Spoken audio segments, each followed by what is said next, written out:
ओंकार सतनाम करता पुरख निर्भव निर्वैर अकाल मूरत अजूनी सैभं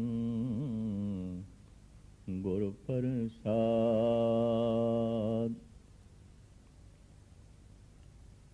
मैं एक अछूते विषय ਨੂੰ ਅੱਜ ਵਿਚਾਰ ਦੇ ਰਾਹੀਂ ਛੂਣ ਲੱਗਾ। ਉਹ ਹੈ ਚਾਰ ਯੁੱਗ। ਵੈਸੇ ਤੇ ਭਾਰਤ ਦੀ ਮਨੀਸ਼ਾ ਕਰੀਬਨ ਮਨੁੱਖਤਾ ਨੂੰ ਹਰ ਸਮੇਂ ਚਾਰ ਹਿੱਸਿਆਂ ਵਿੱਚ ਵੰਡਦੀ ਰਹੀ ਹੈ। ਉਹਨੇ ਜੀਵਨ ਦੇ ਢੰਗ ਵੀ ਚਾਰ ਦੱਸੇ, जैसे खत्री, ब्राह्मण, शूद्र, वैश्य। ये चार वर्ण जीवन दे चार ढंग। फिर चार आश्रम, ब्रह्मचारी, गृहस्थी, वानप्रस्थी, सन्यासी। हैरानगी है, पुराना मत सनातन मत ਉਹਦੇ ਮੂਲ ਗ੍ਰੰਥ ਵੀ ਚਾਰ ਨੇ, ਜੋ ਚਾਰ ਵੇਦ ਕਹਿਲਾਂਦੇ ਨੇ। श्याम वेद युग रजर अथर्वण ब्रह्मे मुख माया है त्रैगुण। ऋग्वेद है, शाम वेद है, यजुर्वेद है, अथर्वण वेद। धन गुरु नानक देव जी महाराज ने भी इस विषय ਨੂੰ अपने विचारां विच परोया है और चार युगां दी बड़ी सोहनी व्याख्या जगत दे सामने रखी। चार युग इन्हां नूं कई दृष्टिकोण दे नाल नापना तोलना पेगा। प्रथम समय विच चार युग, दूसरा स्थान विच चार युग, तीसरा मन विच मानसिक अवस्था दियां चार श्रेणियां जिन्हां नूं असीं चार युग कह सकते हैं। प्रथम समय विच ऐसा मनिया गया है कि 1.5 लाख साल बाद युग बदल जाते हैं और पुराणिक ग्रंथां विच युगां दी बकायदा उम्र भी दसी गई है। इतने युगा बाद, इतने समय बाद युग बदल जाता है। युग दी तब्दीली समय ते खड़ी है और हर युग दा अवतार भी मनिया गया। दूसरा युग स्थान, तीसरा युग मानसिक अवस्था और ये तीने पहलू मैं थोड़े सामने उजागर करने लगा। प्रथम समय विच चार युग। इतिहास नूं वाचीए अज तो 5000 साल पहले श्री राम है गए सन और अज तो कोई 3500 साल पहले श्री कृष्ण है गए सन। अंदाजन 550 साल पहले धन गुरु नानक देव जी महाराज है गए सन। पर ये तिन्ने अवतार ते 5000 साल की अवधि ही हो जाते हैं। एक एक युग दी ਲੱਖਾਂ ਸਾਲ ਦੀ ਉਮਰ ਕਪੋਲ ਕਲਪਨਾ ਤੋਂ ਬਿਨਾ ਹੋਰ ਕੁਛ ਨਹੀਂ। ਕਿਉਂ? ਸ਼੍ਰੀ ਰਾਮ ਨੂੰ ਤ੍ਰੇਤੇ ਯੁਗ ਦਾ ਅਵਤਾਰ ਮੰਨਦੇ ਨੇ ਤੇ 1500 ਸਾਲ ਬਾਅਦ ਕ੍ਰਿਸ਼ਨ ਮੌਜੂਦ ਸਨ। ਸ੍ਰੀ ਕ੍ਰਿਸ਼ਨ ਨੂੰ ਦੁਆਪਰ ਯੁਗ ਦਾ ਅਵਤਾਰ ਮੰਨਦੇ ਨੇ ਔਰ 3000 ਸਾਲ ਬਾਅਦ ਗੁਰੂ ਨਾਨਕ ਪ੍ਰਗਟ ਹੋ ਗਏ ਔਰ ਧੰਨ ਗੁਰੂ ਨਾਨਕ ਦੇਵ ਜੀ ਕਲ ਯੁਗ ਦਾ ਅਵਤਾਰ ਮੰਨੇ ਜਾਂਦੇ ਨੇ। ਇਹ ਤੇ ਸਾਰੇ ਦੇ ਸਾਰੇ 5000 ਸਾਲ ਦੇ ਹੋ ਗਏ। ਐਸਾ ਅੰਦਾਜ਼ਾ ਹੈ ਇੱਕ ਯੁਗ ਦੀ ਉਮਰ ਸਮੇਂ ਵਿੱਚ ਨਾਪੀਏ तो 2500 साल तो बाद हो नहीं सकती। कुल अवधि 2500 साल। युग की तब्दीली किस तरह होती है, किवें मन लिया जाए? युग बदल गया। हजारां लखां साल पहले जो सूरज सी अज भी हुई है। ਲੱਖਾਂ ਸਾਲ ਪਹਿਲੇ ਜੋ ਚੰਦਰਮਾ ਸੀ ਅੱਜ ਵੀ ਹੋਈ ਹੈ ਔਰ ਇਸੇ ਤਰੀਕੇ ਨਾਲ ਧਰਤੀ ਵੀ ਹੋਈ ਹੈ, ਤਾਰੇ ਵੀ ਹੋਈ ਨੇ, ਸਿਆਰੇ ਵੀ ਹੋਈ ਨੇ, ਸਾਗਰ ਵੀ ਹੋਈ ਹੈ ਔਰ ਕਿਸੇ ਹੱਦ ਤੱਕ ਕੁਝ ਥੋੜੀ ਨਦੀਆਂ ਦੇ ਰੱਦਲ ਬਦਲ ਤੋਂ ਬਾਅਦ ਸਾਰੀਆਂ ਨਦੀਆਂ ਵੀ ਹੋਈ ਨੇ।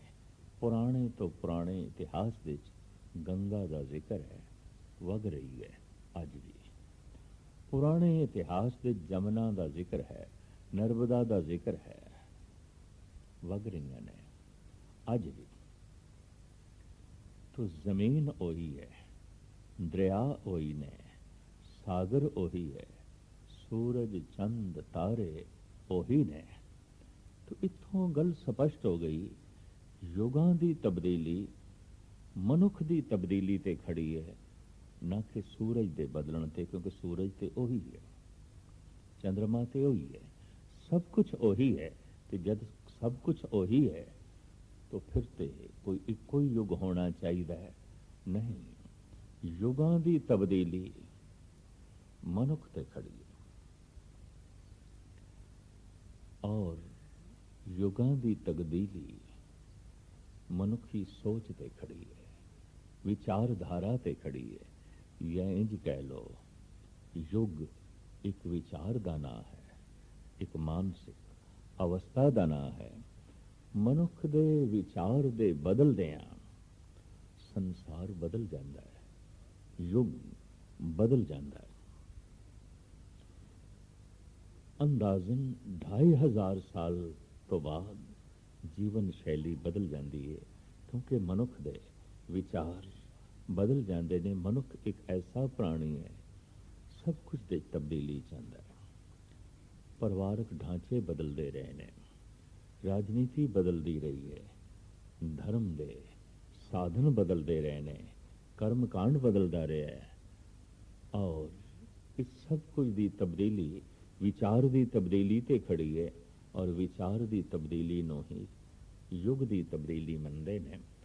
बहु गिणती दे जद मनुख दे विचार बदल जान, रहन सहन बदल जाए, खान पान बदल जाए, तो फिर युग बदल जाता है।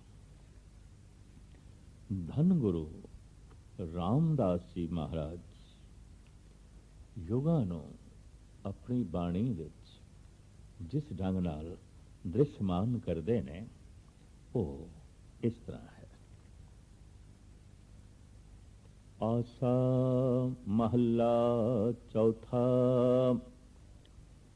सतजुग सब संतोख शरीरा।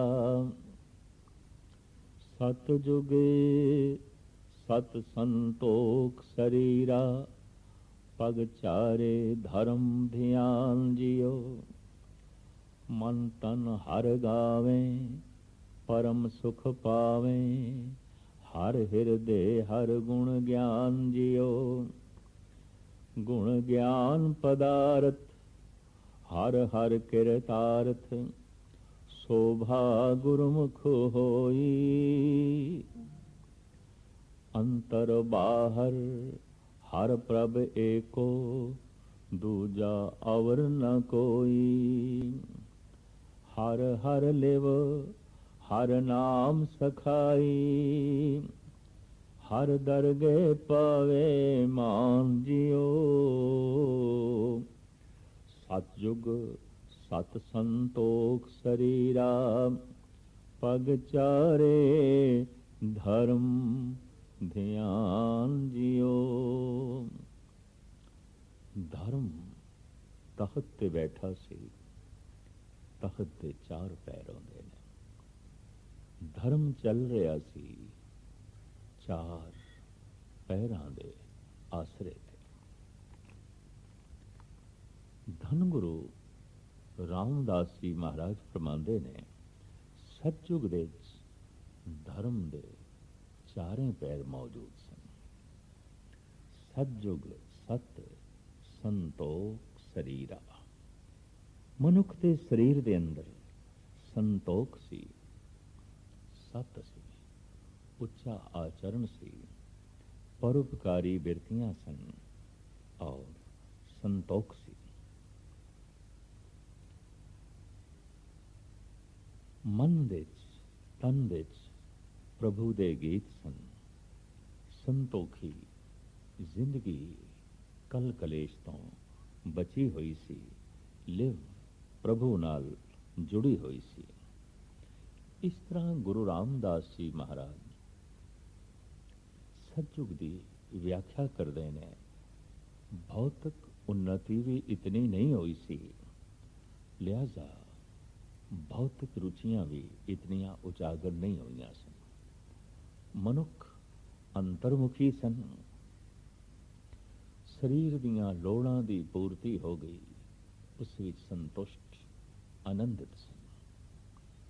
एक समय विच जी रहे मनुख सन और तर्ज जिंदगी सी प्राकृतिक जीवन सी, प्रकृति के मुताबिक जी रहे सन। सहजे सहजे बदल गई जीवन शैली। जीवन शैली बदल दी है विचारां दी तब्दीली नाल। धन गुरु रामदास जी महाराज इस तब्दीली नूं इंज बयान करते हैं। युगां दी तब्दीली का जिक्र गुरु अर्जन देव जी महाराज ने भी किया है। युगां दी तब्दीली नूं भाई गुरदास भी बड़े आलमाना ढंग नाल बयान करते हैं। और युगां दी तब्दीली नूं जिस ढंग नाल धन गुरु नानक देव जी महाराज ने दर्शाया है, पहले पातशाह की वो विचारधारा भी आप जी दे समक्ष भेंट कर रहे हैं। धन गुरु रामदास जी महाराज आसा राग विच त्रेते युग का नक्शा इस तरह खिंचते ने। त्रेता युग आया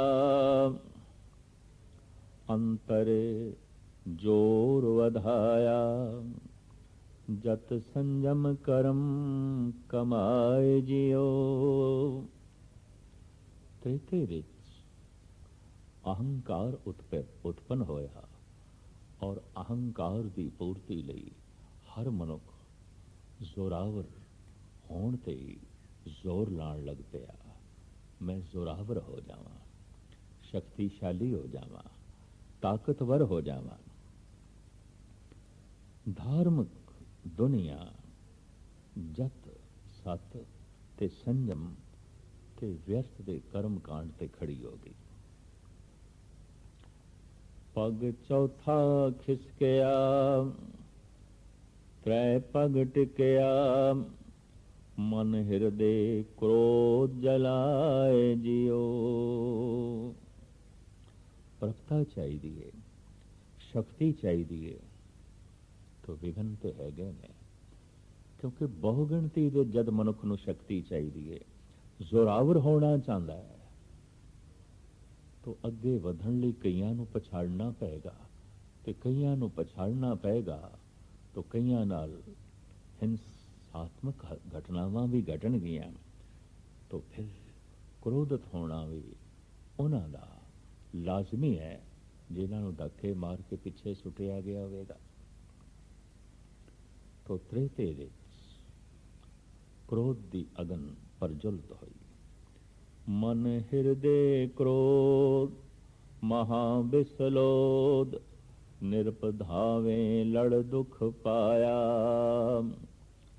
अंतर ममता रोग लगाना, हौं में अहंकार वधाया।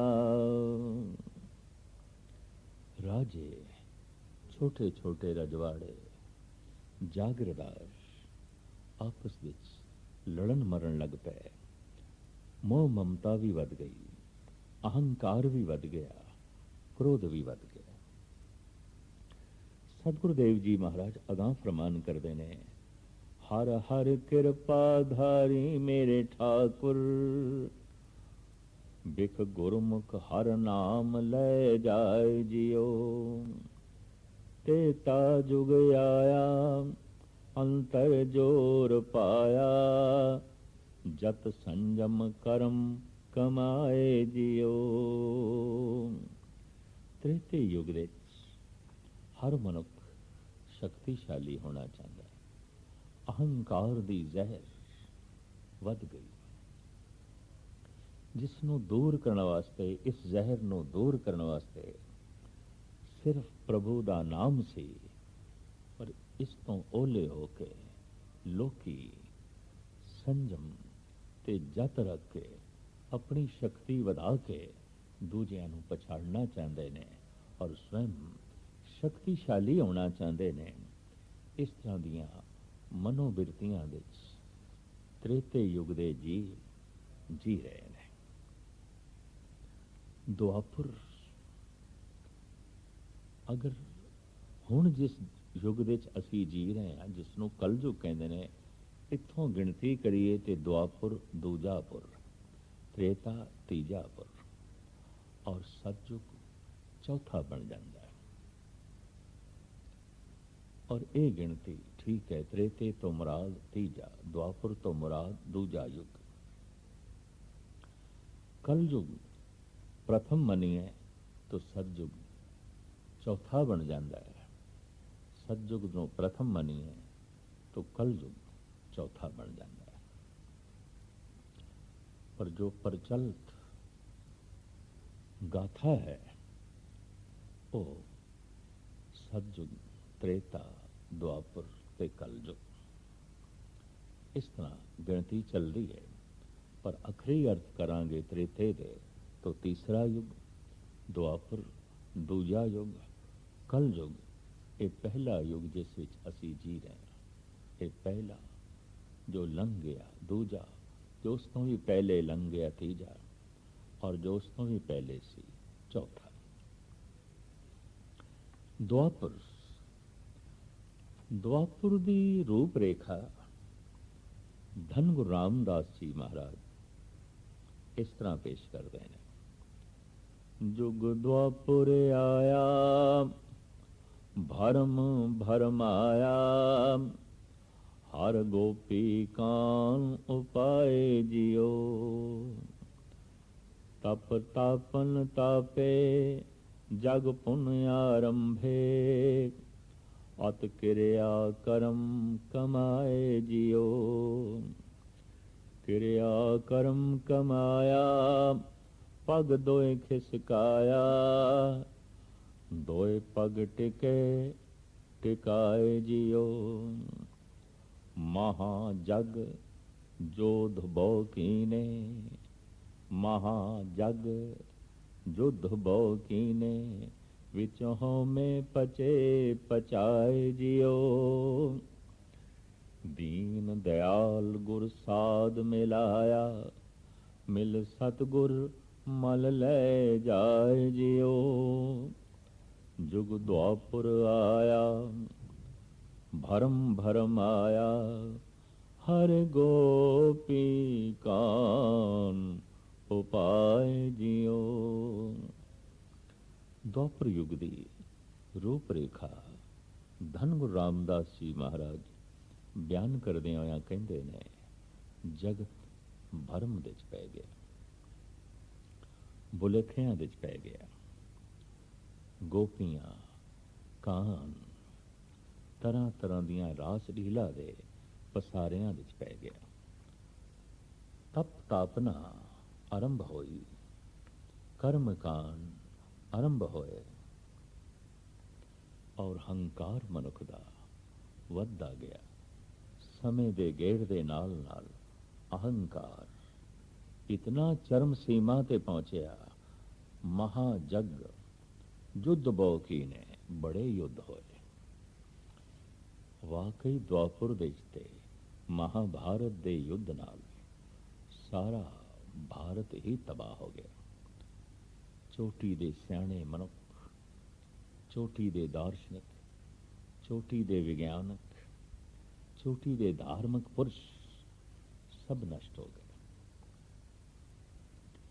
ਮਹਾਭਾਰਤ ਦੇ ਯੁੱਧ ਨਾਲ ਭਾਰਤ ਦੀ ਤੇ ਰੀੜ ਹੀ ਟੁੱਟ ਗਈ, ਔਰ ਐਸੀ ਰੀੜ ਟੁੱਟੀ ਕਾਫੀ ਲੰਬੇ ਸਮੇਂ ਤੱਕ ਵਾਕਈ ਇਹ ਗਤੀਮਾਨ ਨਹੀਂ ਹੋ ਸਕੇ। ਦੁਆਪਰ ਯੁੱਗ ਦੀ ਵਿਆਖਿਆ ਧਰਮ ਗੁਰੂ ਰਾਮਦਾਸ ਜੀ ਮਹਾਰਾਜ ਇਸ ਤਰ੍ਹਾਂ ਜੋ ਹੈ ਬਿਆਨ ਕਰਦੇ ਨੇ, ਬਸ ਯੁੱਧ ਹੀ ਯੁੱਧ ਸਨ, ਹਰ ਪਾਸੇ ਲੜਾਈ ਝਗੜੇ ਹੀ ਸਨ, ਔਰ ਜੇ ਕਿਧਰੇ ਲੜਾਈ ਝਗੜੇ ਨਹੀਂ ਸਨ ਤੇ ਧਰਮ ਦੇ ਫੋਕੇ ਕਰਮ ਕਾਂਡ ਸਨ ਜਾਂ ਯੱਗ ਤੇ ਹਵਨ ਸਨ। ਇਸ ਤਰ੍ਹਾਂ ਦੁਆਪਰ ਯੁੱਗ ਦੇ ਧਰਮ ਦੇ ਸਿਰਫ ਦੋ ਪੈਰ ਹੀ ਰਹਿ ਗਏ, ਦਾਨ ਰਹਿ ਗਿਆ ਔਰ ਵਿਅਰਥ ਦਾ ਕਰਮ ਕਾਂਡ ਰਹਿ ਗਿਆ, ਜਗ ਰਹਿ ਗਿਆ। ਜਗ ਤੇ ਦਾਨ, ਇਹਨਾਂ ਦੋ ਪੈਰਾਂ ਦੇ ਉੱਤੇ ਧਰਮ ਟਿਕ ਗਿਆ। ਸੰਤੋਖ ਤੇ ਸਤ, ਇਹ ਦੋ ਪੈਰ ਉੱਡ ਗਏ। ਇਸ ਤਰ੍ਹਾਂ ਧਰਮ ਦੋ ਪੈਰਾਂ ਤੇ ਟਿਕਿਆ। ਸਮੇਂ ਦੇ ਗੇੜ ਨਾਲ ਕਲਯੁਗ ਆਇਆ, ਔਰ ਇਹ ਯੁਗਾਂ ਦੀ ਵਿਆਖਿਆ ਸਮੇਂ ਦੇ ਮੁਤਾਬਕ ਇਸ ਵਕਤ ਕੀਤੀ ਜਾ ਰਹੀ ਹੈ। ਫਿਰ ਅਸਥਾਨ ਦੇ,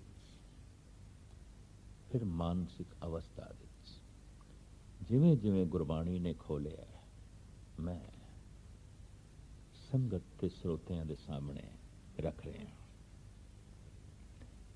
ਕਲ ਜੁਗ ਹਰ ਕੀਆ, ਪਗ ਤ੍ਰੈ ਖਿਸਕੀਆ, ਪਗ ਚੌਥਾ ਟਿਕੇ ਟਿਕਾਏ ਜਿਉ। ਗੁਰ ਸ਼ਬਦ ਕਮਾਇਆ, ਔਖਦ ਹਰ ਪਾਇਆ, ਹਰ ਕੀਰਤ ਹਰ ਸਾਂਤ ਪਾਏ ਜਿਉ।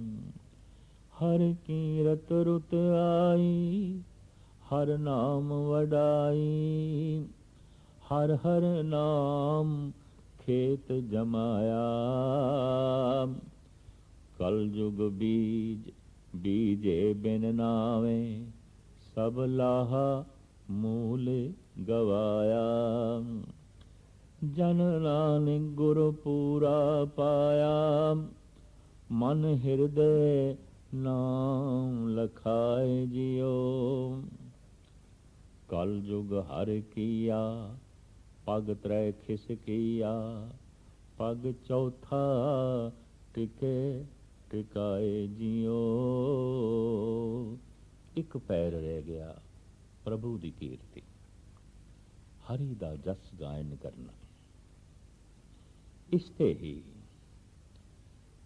ਕਲ ਯੁਗ ਵਿੱਚ ਧਰਮ ਇੱਕ ਪੈਰ ਦੇ ਟਿਕ ਗਿਆ, ਬਾਕੀ ਤੇ ਸਭ ਕੁਝ ਉੱਡ ਪੁੱਡ ਗਿਆ।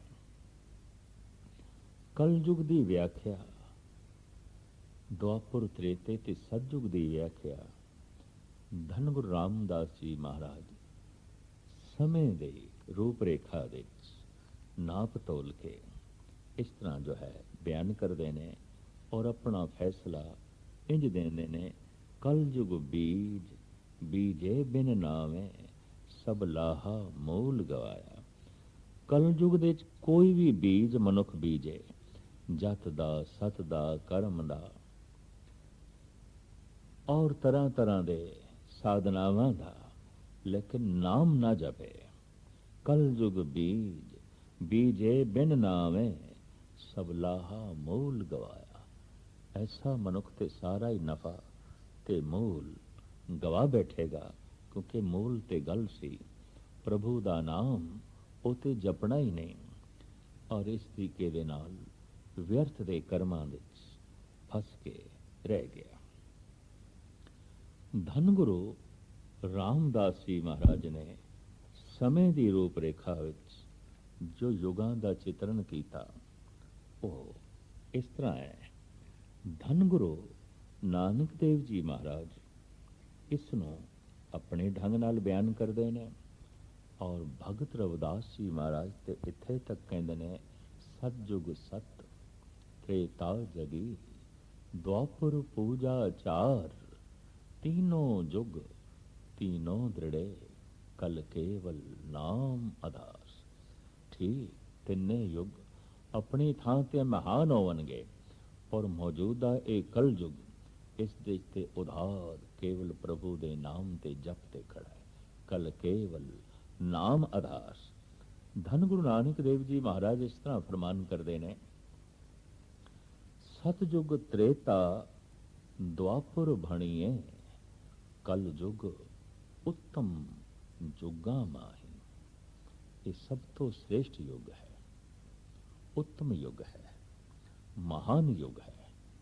किस पक्ष तो महान युग है, क्योंकि जगत देश ते प्रचलित यही कुछ है कि ये युग निखिद्ध है, ये युग माड़ा युग है, ये युग सब तो निचले दर्जे का युग है। जबकि धन गुरु नानक देव जी महाराज कहते ने, सतयुग त्रेता द्वापर भणिए, कल युग उत्तम युगा माही। ये उत्तम युग है, ये श्रेष्ठ युग है, ये महान युग है। आखिर किस पक्षों ये लंबी चौड़ी विचारधारा धन गुरु नानक देव जी महाराज इस ढंग नाल बयान करते हैं। समय अस्थान ते मानसिक अवस्था विच चार युगां दी जो व्याख्या है, धन गुरु नानक देव जी महाराज अपने ढंग नाल फरमान करते हैं। प्रथम समय दे जो रूप रेखा है, लंबे चौड़े शब्द विचों कुछ पंक्तियां मैं आप जी दे सामने रखा, जो धन गुरु नानक देव जी महाराज ने मारू राग विच उच्चारण कीतियां ने। सतयुग सत संतोख शरीरा, सत सत वरते गहर गंभीरा, सतयुग साच कहे सब कोई, सच वरते साचा सोई। झूठ बोलना सतयुग दे मनुख ਨੂੰ ਆਉਂਦਾ ਹੀ ਨਹੀਂ ਸੀ। ਉਸ ਦਾ ਇੱਕ ਮੂਲ ਕਾਰਨ ਮਨੁੱਖ ਸੰਤੁਸ਼ਟ ਸੀ, ਲੋੜਾਂ ਸੀਮਤ ਸਨ, ਔਰ ਲੋੜਾਂ ਦੀ ਪੂਰਤੀ ਪ੍ਰਾਕਿਰਤਿਕ ਰੂਪ ਵਿੱਚ ਹੋ ਜਾਂਦੀ ਸੀ। ਪ੍ਰਕਿਰਤੀ ਸਭ ਦੀ ਝੋਲੀ ਵਿੱਚ ਲੋੜਾਂ ਦੀ ਪੂਰਤੀ ਪਾ ਦਿੰਦੀ ਸੀ, ਕਰ ਦਿੰਦੀ ਸੀ। ਜੰਗਲ ਦੇ ਫਲ ਫੁੱਲ, ਸ਼ਿਕਾਰ ਇਤਿਆਦਿ ਖੁੱਲੇ ਰੂਪ ਵਿੱਚ ਉਪਲਬਧ ਸੀ। आबादी थोड़ी सी, सैकड़े मील तक वसों नहीं सी। झूठ बोलन लई गुंजाइश ही नहीं सी। त्रेते धर्म कला एक चूकी, तीन चरण एक दुविधा सूकी। त्रेते विच विश्वास दी थां ते दुविधा आ गई। लिहाजा धर्म की एक कला नाश हो गई। विश्वास, भरोसा, सिदक ये नहीं रहा। मन विच दुविधा पैदा हो गई, है कि नहीं।